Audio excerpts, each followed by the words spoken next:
Mifamotoana amin'i Jesoa Kristy. Anio 20 volana aogositra. Manàna fahatokisana tanteraka ary aza matahotra intsony. Tiako ny hiverenanao fa ny fisedrana maro dia toy ny fanazarana hampatanjaka ny hozatry ny fitokisanao. Ny tahotra no fitaovam-piadiana anankiray tiany satana indrindra eo anivon'ny ady mangotraka. Rehefa manomboka matahotra ianao dia ambarao ny fitokisanao aho. Ambarao amin'ny feo avo raha azo atao arak'izay toe-javatra amin'izio. Toero amin'ny anarako satana fa andositra lavitra anao izy. Maka aina ao amin'ny fanatrehako masina.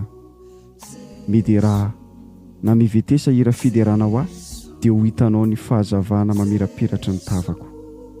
Tsarovy fa tsy misy fanameloana na iray aza ho an'ireo izay ahy. Efa nambara fa tsy meloka ho an'ny fiainana mandrakizay ianao. Aoka ianao feno fahatokisana ary aza matahotra intsony.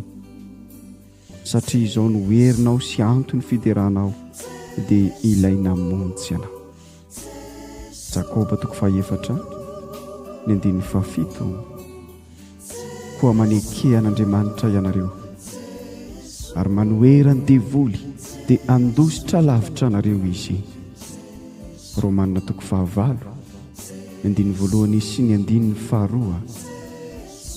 koa ankehitriny dia tsy misy intsony fanameloana ho an'izay tafaray amin'ny Kristy Jesoa fa ny fanapahan-fanahy masina mpanome aina ho an'izay tafaray amin'ny Kristy Jesoa dia na afaka tsy ho voafian'ny fanapahan'ny fahotana sy ny fahafatesana. Isaia 2:12 Indrindra namonjy aho, matoky azy aho ka tsy mangovotra intsony. Ny tompo no heriko sy fiderako, fa izy no mpamonjy ahy. Amen.